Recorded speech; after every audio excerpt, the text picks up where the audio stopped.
Olá, você está no canal SS Estatística. Eu sou o professor José Alberto do Luca e nesse vídeo nós vamos falar, ou melhor, vamos resolver, né, a atividade 2, né, exercícios 1 a 4 de estatística, tá ok? Então vamos lá rapidamente aos exercícios. Essa lista está bem mais tranquila que a anterior, é um negócio bem mais básico, né? Eu não sei qual que é a lógica do professor de passar primeiro probabilidade e depois começar a falar em estatística descritiva. No entanto, é o que ele passou, é o que a gente vai resolver. Então vamos lá. Bom, primeira, nos dois cenários a seguir, identifique o tipo de amostragem que está sendo utilizado. Isso aqui é basicamente teórico, né? Se você leu um pouco sobre a amostragem, você vai conseguir resolver isso aqui sem dificuldade, tá bom? Então, primeiro é o seguinte, você tem 30 crianças hospedadas numa colônia de férias, um monitor reúne as crianças e distribui 5 balas a elas, sorteadas ao acaso, né?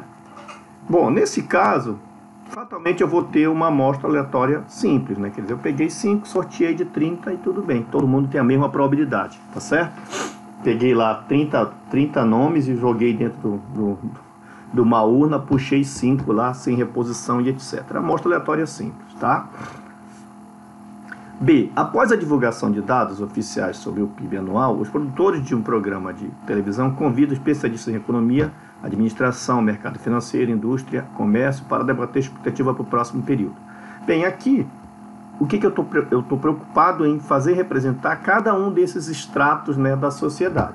Então, por esse motivo, essa amostragem se chama amostragem estratificada. Geralmente a amostragem estratificada ela é feita em 2 estágios, mas como aqui ele só colocou até o extrato, eu vou então parar aqui e amostragem estratificada, tá ok? Então seria a amostragem simples, aleatória simples no primeiro caso e a amostragem estratificada para o segundo caso. Segunda, os responsáveis pelo setor de qualidade de uma empresa de fabricante de eletrodomésticos desconfiam que algumas geladeiras com teor de consumo de energia incompatível com as especificações podem ter sido vendidas a 4 grandes empresas comerciais. Por uma restrição de custo, o plano do gerente de qualidade é verificar o consumo de uma amostra de 42 aparelhos, mantendo a proporção entre geladeiras testadas e aparelhos vendidos a cada loja. Sabendo-se que as vendas de geladeira do período foram, né, essa tabela que está aqui no lado, né, quantas geladeiras de cada loja devem ser amostradas. Bom, essa informação aqui foi dada, a loja, né, e o número de geladeiras que foi vendido para cada loja, que na verdade é a frequência absoluta, tá certo? Como eu vou fazer uma amostragem proporcional, então eu vou ver quanto cada loja é proporcionalmente ao total de geladeiras vendidas, tá certo? Então aqui em 20, né, 50, 40 e 30. O que eu vou fazer então para descobrir essa proporção? Eu simplesmente vou dividir, né? Fazer aqui a frequência relativa, que é a frequência absoluta sobre o total. Então 20 sobre 140, eu coloquei aqui 0,143. Eu coloquei 3 casas, tá? Para ficar mais preciso. Você poderia colocar 2 e não vai mudar muita coisa não, tá bom? 50 sobre 140, 40 sobre 140 e 30 sobre 140. Observe que se você somar essas proporções aqui, vai dar 1, tá bom?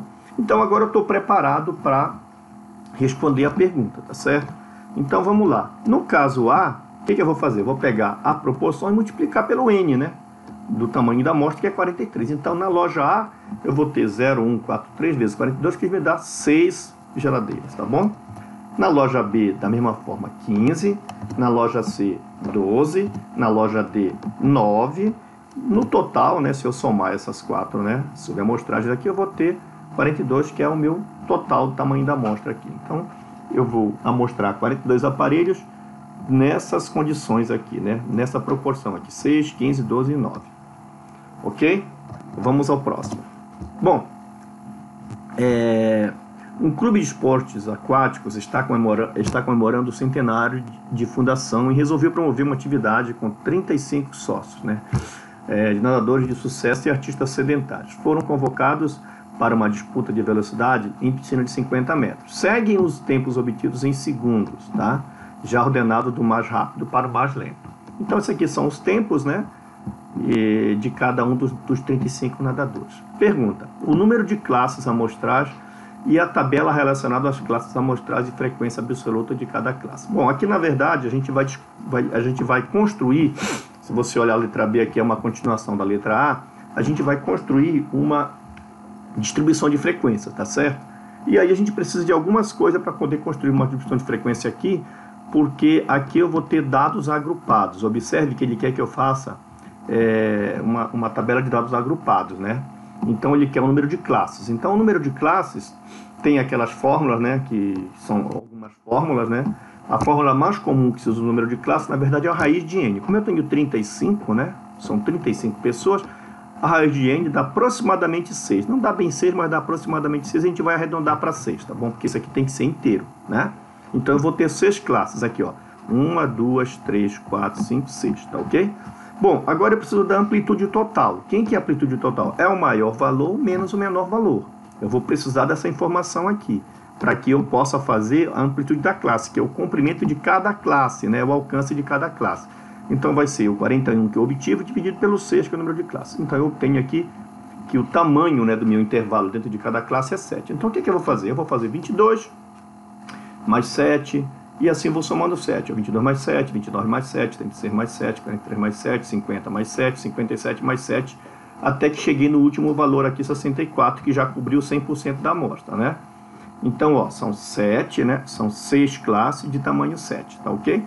Observe que esse risco à esquerda indica que o elemento da esquerda está incluso no intervalo, porém o da direita não, tá certo? Então aqui, como é 64, mas o maior valor é 63, está tudo certinho. Se fosse 64 aqui, eu colocaria um risco também aqui no lado esquerdo, tá bom? Bom, aí o que eu vou fazer agora? A primeira coisa que ele quer é a frequência, né? Frequência absoluta. A frequência absoluta é a contagem de elementos que tem nesses intervalos. Então eu vou contar, lembrando que 29 não entra aqui. Eu vou contar de 22 a 28, porque são números inteiros, né? Então vamos lá, 1, 2, 3, 4, 5. Pronto, parei aqui, anotei 5. Agora de 29 a 35. 1, 2, 3, 4, 5. 5. Não, pera lá. 29, né? 1, 2, 3, 4, 5. 6 até o 35, né? E assim por diante. Depois eu vou contar de 36 a 42, porque o 43 não entra, né? Vou lá, 1, 2, 3, 4, 5, 6, 7, tá? Depois de 43 a 50, e assim por diante eu completo a minha tabela aqui, tá certo? Com os 35 elementos. Bom, a seguir ele pede na letra B, isso aqui era a letra A, né? Essa primeira parte aqui é a letra A. Na letra B ele pede a frequência absoluta. Já tá, né? A frequência relativa, quem que é? É aquilo que a gente viu na passada aqui, né? É simplesmente pegar o absoluto e dividir pelo total. Então, eu vou fazer aqui a mesma coisa. Peguei aqui 5 dividido por 35, obtive isso aqui. 6 por 35, 7 por 35, 7 e assim por diante. Eu tenho a frequência absoluta. Em algumas situações, tem autores que mostram isso aqui em percentual. É a mesma coisa, tá? Então, aqui seria 14%, 7%, 20% e assim por diante. De tal forma que isso aqui vai somar 100%. A frequência acumulada é simplesmente eu ir somando, né? Tá certo? Então eu vou somando. A primeira já tem 5, a segunda é 5 mais 6, depois mais 7, depois mais 7, depois mais 6, depois mais 4. Pronto. É simplesmente eu ir acumulando aqui. Por exemplo, eu posso dizer que até o 42 eu tenho 18, né? 18 tempos, né? Somados aqui, tá bom? A frequência acumulada relativa é a mesma coisa. Agora eu vou acumular a relativa aqui, ó. Tá? Vou somando aqui até chegar ao 100. Esse mais esse dá esse, mais esse, mais esse, etc. O ponto médio é nada mais do que eu pegar o valor aqui, extremo dos intervalos e dividir por 2, né? Que é a média desses dois valores. Então eu vou pegar 22 mais 29, tá certo? E dividir por 2. 22 mais 29 dá 51, dividido por 2 dá 25,5. Aqui, ó, 50 mais 57 dá 107, dividido por 2 dá 53,5. Pronto. Aqui eu acabei de construir a minha tabela com tudo que ele pediu aqui, tá bom? Ok, agora vamos para o último exercício. Bom, aqui é um exercício muito parecido com o anterior, só que é lá que os dados são outros dados e um pouco maior agora, né? Que agora são 8 vezes 6, são 48 dados, né?